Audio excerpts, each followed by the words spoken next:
Hi, and welcome back to engVid.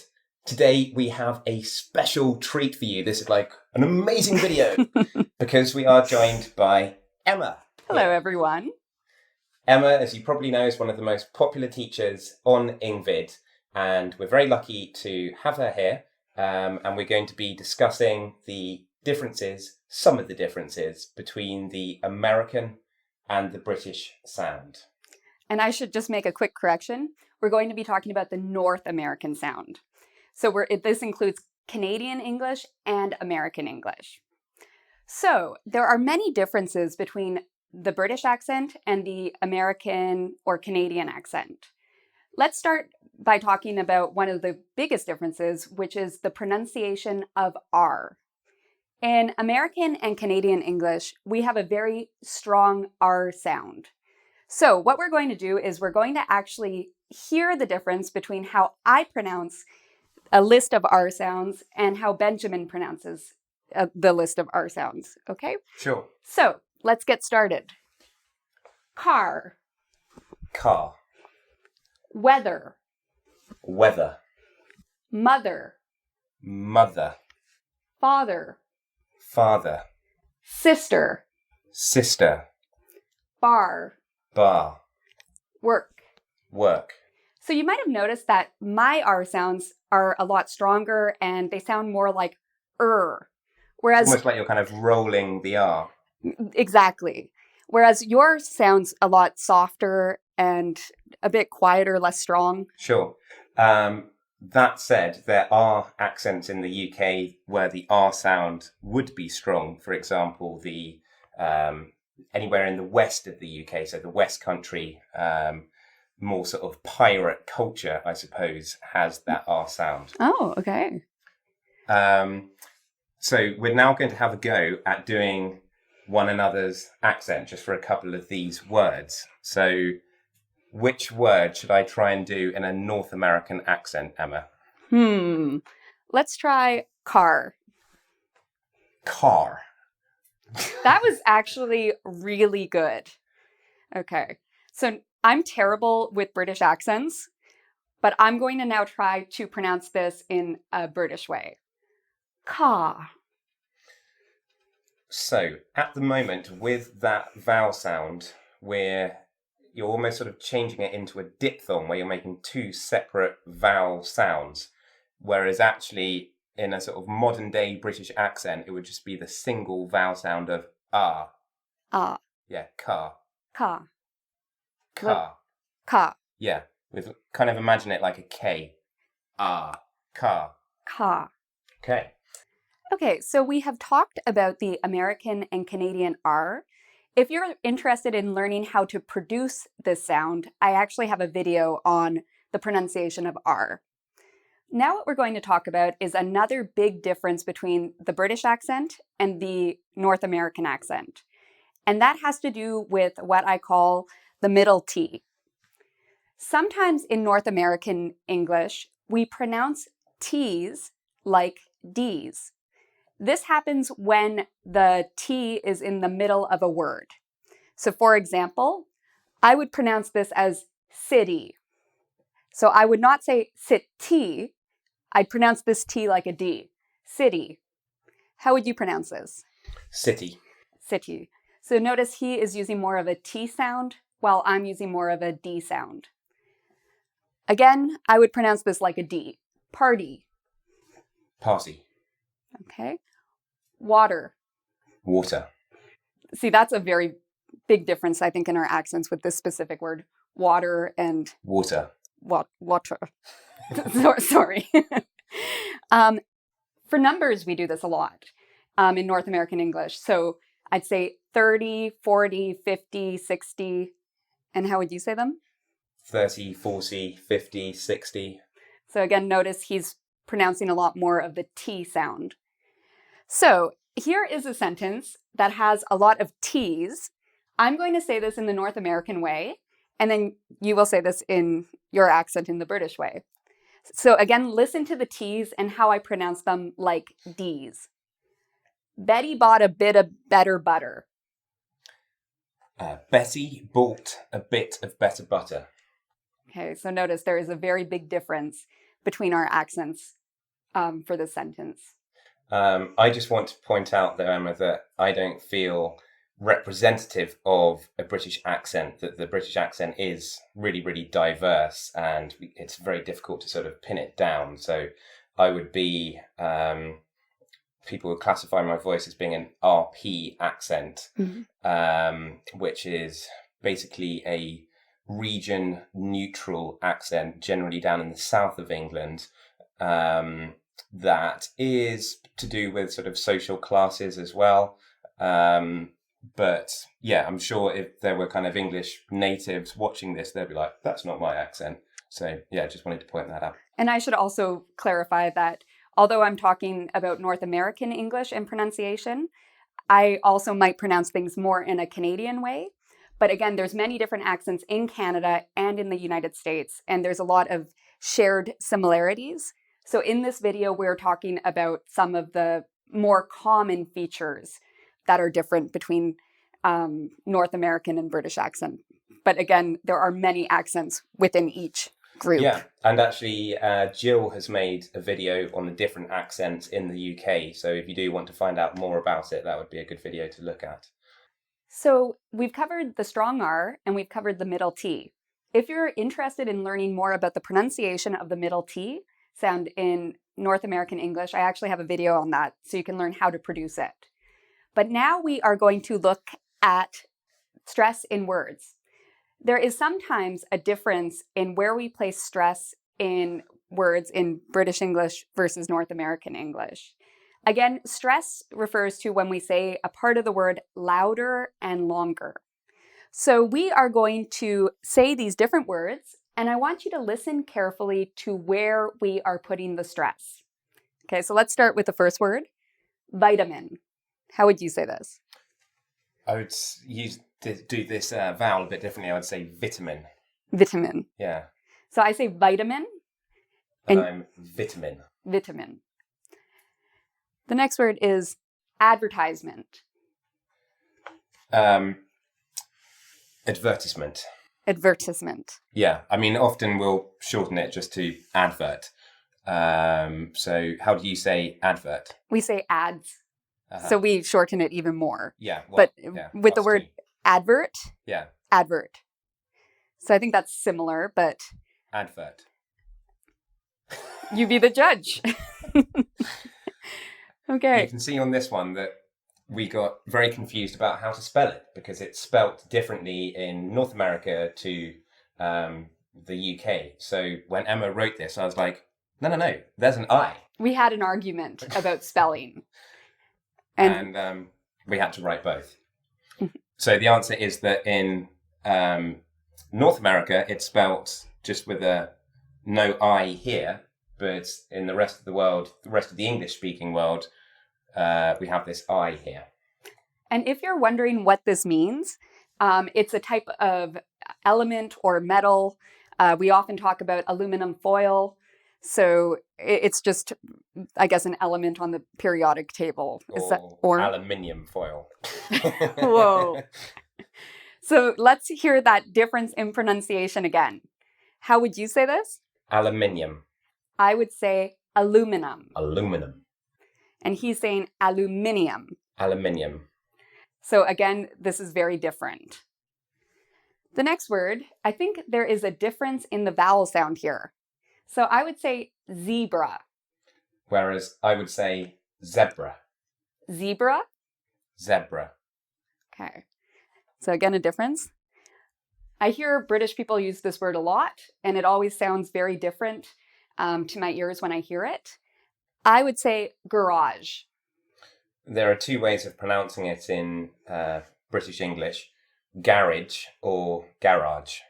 Okay, so garage. Garage. Okay. So again, different ways to pronounce this and a bit different. The next word, princess. Princess. Whereas, well, just to make a comment on the sound of the American, like often it goes in terms of like pitch, the pitch goes down. So Emma just said princess, like it kind of went down. So if you're trying to replicate the American accent, think of going down the stairs. I like that. I like that visual too of going down the stairs. So how would you say this word? Princess. Okay. And it's a bit of can be a bit of a derogatory term. Like if you call someone a bit of a princess, then you're saying, come on, you're being a bit pathetic. And we have the same meaning, actually, where it can be an insult too here. What about this last one? I would say vaccine. We would have less stress on the end here, so it would just be vaccine. It's kind of almost like you're swallowing that sound at the end, vaccine. Okay. So some of these words are very different. Some of them are a little bit more similar. Like I think vaccine, there's less of a difference, but still a small one. Mm. Yeah, compared to like aluminum. Yeah, aluminium. All right. So now Benjamin is going to tell us some of the differences he has noticed. Sure. Okay, I'm just going to scrub this off. So we've started to see some of the very basic differences between a standard American accent and a loosely British accent. And as Emma has pointed out, she's got a couple of videos on the topic, and I also have a lesson on RP if people want to understand more about what that is. What I'm looking at here is some of the differences between the accents in the UK. Which accents are you aware of, Emma, in the UK? I've heard of the Cockney accent. Okay. And where's that from? London. Yeah. Oh, good. Okay. And I've also heard of, I think, South English accent that's more posh, is my understanding. And I've also heard that the North accent is less posh. But this is what I've heard. Yeah. Well, yeah, it's a generalization, but in the way it sounds, I mean, in the south of the UK, there are accents as well. So you've got the West Country where we, drink cider and play a bit of cricket on the wicket in the village and all that. And, the more sort of Cockney accent. So this demonstrates a Cockney accent here quite well, because in RP, the sort of formal version of English, you have all the H's, and it's like Hairy Harry is huge. But if you were in a London cab and you're speaking to a local, he'd be like, Hairy Harry, he's huge, that one, isn't he? So innie, he goes to E and innie. Can you try and give me a Cockney accent? Airy, airy. Airy, airy. Airy, airy. Airy, airy. Meaning, yeah, airy, airy, airy. Airy, airy. Yeah, well, he's huge, isn't he?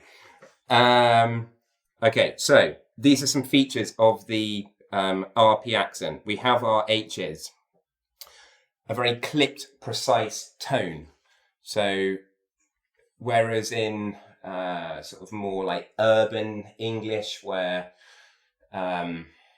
it's kind of considered uncool if you pronounce all the consonants, and people are trying to like sort of fit in, and they don't want their voice to stand out. They'd be like, I haven't got very much time for you today. I haven't. Or even like more slang, I ain't got much time for you today. I ain't got much time for you today. So haven't could be replaced with ain't. But if we're trying to pronounce that absolutely correctly, it would be like all the vocal energy is here in the mouth. I haven't got very much time for you today. Can you give it a go? Can you say it one more time and then I'll say it? I haven't got very much time for you today. I haven't got very much time for you today. Pretty good. Today. Yeah. Okay, cool. That was good. Yeah. Oh, thank you. So the vowel sound. Typically, we will have a like kind of an R, which is quite identifiably RP. So, for example, people disagree about how the greatest music festival is pronounced. Emma, you would say? Glastonbury. Yes. I think most people of my generation in the UK would say it like that as well. But some of the older generation of RP speakers would say Glastonbury. Glastonbury. Brie. Oh, so this isn't berry, it's brie. Yeah. Glastonbury. Yeah. Which always sounds really weird to me. So just practicing some of those, that sound. So if you repeat after me, Emma, so rather. Rather. Yeah. Craft. Craft. How would you say this city in the southwest? Do you want the North American or how I think you would say it? Yeah. Bath. I love it when she does her inflection. It cracks me up. Smart. Smart. Okay. So really, to make this RP sound in a nutshell, you're using your vocal muscles around the lips. You're thinking forward the sound, pronouncing everything very correctly. Where there's a T, you're making those T sounds. You're keeping those H's in, and you're making this R sound. Okay, so it's an ah sound. Yes. So now to demonstrate the differences between the American and the British sound, we're going to read a piece of text so you can really start to notice it. And Emma has chosen this text very carefully because it actually incorporates most of the different consonants and vowel sounds. Correct. Okay, so we have here a part of the grandfather passage. What we are going to do, if it's okay with you, is I'm going to say a sentence from this, and then you can say a sentence, and we're going to compare our accents. What I want you to really focus on is how we pronounce our R's. Remember the strong R versus more of the soft R. Listen to how we pronounce our vowels, maybe the stress in some of the words we use, as well as our T's. Okay? Is there anything you want the audience to pay attention to? Let's see it in action. Okay. You wish to know all about my grandfather. You wish to know all about my grandfather. Okay. So for me, this was less about the actual sounds. It was more about the kind of the sing-song nature of, the different melody of them. Could you read it one more time, please, Emma? Sure. You wish to know all about my grandfather. Okay. You wish to know all about my grandfather, she says. You wish to know all about my grandfather. So I would say that if you're looking at the sort of the rise and fall, the melody here, that probably the British one was a little bit flatter, whereas there was a bit more of a sing-song nature to your rendition. Yeah? I would agree with that. And I would also say one other thing. The way we said grandfather is also different. Again, that is the strong R I'm saying, grandfather, whereas yours was a bit more subtle and a bit of a softer R. Yeah, it just sort of drops off in the British English. Okay. Great. Next sentence. Well, he is nearly 93 years old, yet he still thinks as swiftly as ever.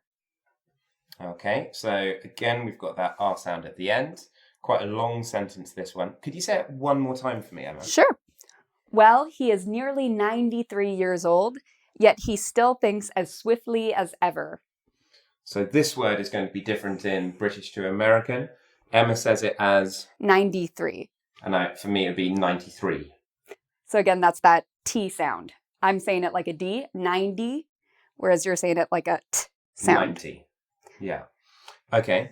I'll read it all, the entire sentence. Well, he is nearly 93 years old, yet he still thinks as swiftly as ever. I also noticed a difference on the way we said ever. Again, that's that R sound. So I'm saying ever, whereas you're saying Ever. Eva. So less of that R. Okay, let's keep finding out about grandfather. Okay. He dresses himself in an old black coat. Sorry, let me say that again. He dresses himself in an old black frock coat, usually several buttons missing. Now, this vowel sound is quite different. Emma says frock. And I would say frock. Okay. One more time. Frock. Frock. Okay, I'll read the whole sentence. He dresses himself in an old black frock coat, usually several buttons missing. Now, if you remember what I was saying about trying to speak in clipped tones, then we have a good opportunity to do it with words like buttons. It's quite a satisfying noise. Buttons. Okay, and that would be a bit different for me because I would say buttons. Or I guess it is kind of similar. Buttons? Buttons, yeah. Okay. So maybe similar with this word. What about coat? Coat. Okay, I'm just wondering if there's a bit of a difference in the vowel there. It's a sort of different shape in the mouth, I find that, well, actually, especially with you guys in Canada, there's a difference between American English and Canadian English where the U sound is much more prominent in Canadian. Mm-hmm. How do you say about? A boot. No. Sorry. So that is a Canadian stereotype. We don't say a boot, but we do have a different way to say about. So there's more of a rounding there. I say about, which is different from my American friends and my British friends. How would you say about? About. Okay. Ow, about. About. Yeah. Whereas it's more kind of two different vowel sounds. A diphthong. About. About.